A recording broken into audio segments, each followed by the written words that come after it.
grâce à mon ami Zidrou, parce que Zidrou c'est un peu mon mentor dans la BD, c'est mon grand frère. Il a toujours été là pour moi et on avait envie tous les deux de créer une nouvelle série. Et lui, il avait l'idée de créer une série humoristique du genre Tamara, les nombrils, comme il fait déjà sur Tamara, mais avec une héroïne black. Il m'a demandé, crée-moi un personnage black. Et j'ai commencé à griffonner et il s'est très vite rendu compte, et moi aussi, que le personnage que j'avais créé n'avait rien d'une héroïne de série humoristique, mais il avait tout d'une héroïne d'aventure. Et il m'a donc encouragé à dire, mais c'est l'occasion pour toi de faire un truc en solo, créer une aventure avec cette héroïne-là. Et j'ai eu l'idée d'Agence Quanta.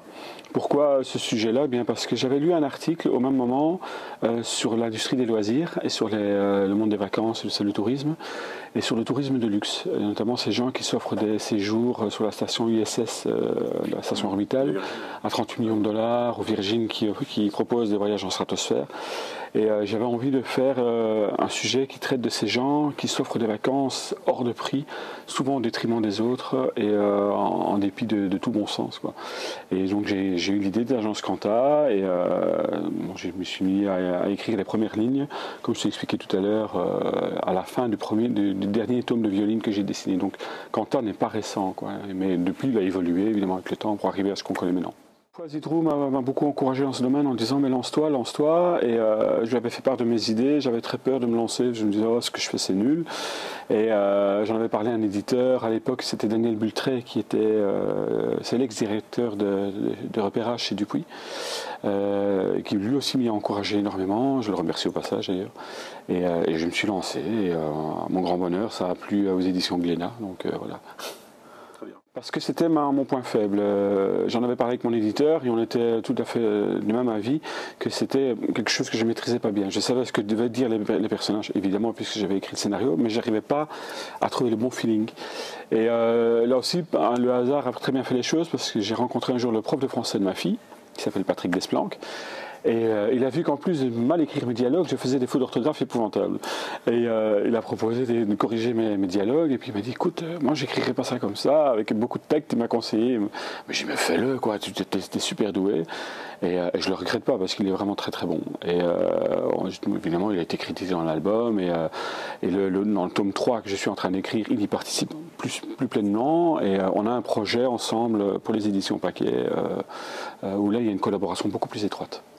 Je dirais tout public, même si je vise un lectorat un peu plus adulte quand même que celui de La Ribambelle, hein, parce que La Ribambelle c'était évidemment très enfantin, quoique il faut avouer que l'album a surtout été acheté par des quinquas et des nostalgiques, hein, soyons réalistes, mais là je voulais quelque chose d'un peu plus mûr, de plus travaillé au niveau du scénario, mais en restant accessible à un maximum de gens. La mécanique quantique, c'est très laborieux. C'est difficile de... Ouais, parce que je me suis quand même renseigné un peu avant sur les théories probables de voyage dans le temps, ce qui s'en rapprochait le plus. Notamment, j'ai lu les bouquins de Stephen Hawking, j'ai vu ses DVD, j'ai lu des trucs sur Einstein, la relativité de ces trucs-là, ce qu'on appelle le pont d'Einstein-Rosen, les trous de verre. Et c'est d'ailleurs pour ça que ça s'appelle Quanta, parce que la théorie la plus probable de voyage dans le temps passe par la mécanique quantique. Et donc ça m'a semblé logique d'appeler ça comme ça. Mais j'ai pas voulu, c'est vrai, assommer le lecteur avec des explications inutiles. J'ai plutôt misé sur le récit et sur les personnages que je trouvais plus intéressants à développer, quoi. Je suis très très influencé par le cinéma américain, notamment les grandes séries américaines. Je suis très fan de séries télé comme Fringe, Flash Forward, 4400, Lost. J'ai été très très influencé, je pense que ça se sent d'ailleurs, je ne le nie pas, au contraire je le revendique. Et je voulais quelque chose qui soit rythmé, où le lecteur ne s'ennuie pas. Je voulais qu'il en ait pour son argent. Et moi, je voulais m'amuser aussi. J'ai écrit un récit comme... c'est ce que mes amis scénaristes m'ont toujours dit. Ils disent, tu dois écrire quelque chose qui te donne, toi, envie de le lire, quoi. Donc, quelque chose que tu auras envie de lire ou de voir au cinéma. Donc, j'ai vraiment travaillé dans ce sens-là. Et au niveau des découpages et de la mise en scène, j'ai travaillé comme si j'avais une caméra sur l'épaule. Je dis toujours, quand je faisais La Ribambelle, je faisais de la BD. Quand je fais Quanta, je fais du ciné.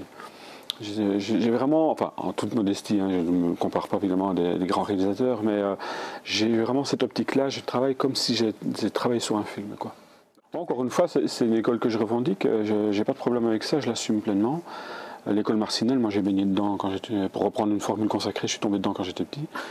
Et c'est un style que je maîtrise bien, donc forcément, je n'allais pas trop m'en écarter. J'ai essayé de faire mûrir au maximum mon dessin.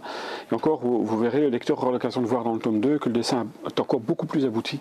Je suis beaucoup plus content du tome 2 que du tome 1. Plus réaliste, les personnages sont mieux sentis, d'ailleurs l'éditeur est tout à fait de mon avis aussi. Il y a beaucoup plus de rythme, il est plus spectaculaire, et le tome 3 le sera encore davantage. Quoi. C'est clair. Ouais. Il y a des scènes avec des tsunamis, des éruptions volcaniques et tout, puisque ça se passe sur le Krakatoa. Ouais. Donc évidemment, ça devait être spectaculaire. Quoi. Oui, je voulais une héroïne black pour jouer aussi sur la discrimination, parce que souvent, dans le domaine des loisirs et tout ça, ce qui m'avait un jour choqué, c'est quand il y a eu le tsunami en Thaïlande. La première chose qu'on a fait, c'est reconstruire les hôtels. Il y a des gens qui sont venus passer leurs vacances alors qu'il y avait encore des cadavres à 400-500 mètres de là. Et ça m'a choqué. Je veux dire, les gens sont prêts à tout pour partir en vacances. Et le fait que Yona soit black, je pouvais jouer là-dessus, sur le fait qu'elle sert de guide aux vacanciers les nantis qu'elle amène. On l'appelle d'ailleurs la fée Clochette.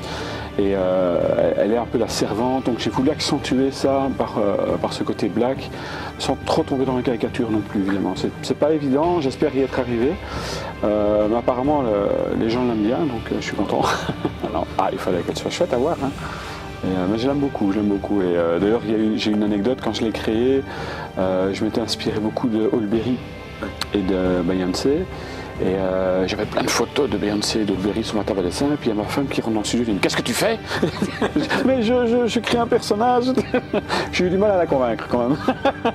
Ce qui est super, c'est que ma famille s'est beaucoup impliquée dans l'album. Ma femme m'a beaucoup soutenu. Et mes filles aussi, notamment ma fille Natacha, à qui l'album est dédié, a participé au scénario. La scène avec DSK, c'est elle qui l'a trouvé. J'ai toujours essayé de faire dans mes albums. J'ai comme maître à penser Jean-Ry, Franquin, Conrad, qui sont pour moi mes idoles. Et ils ont toujours dans leurs albums favorisé ce type de lecture. Donc plusieurs niveaux, que le lecteur puisse repasser sur les albums plusieurs fois.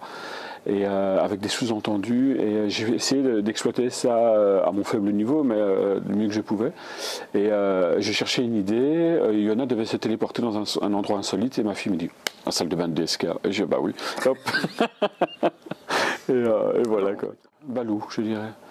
Le gars qui est à l'écran. D'accord. Ouais.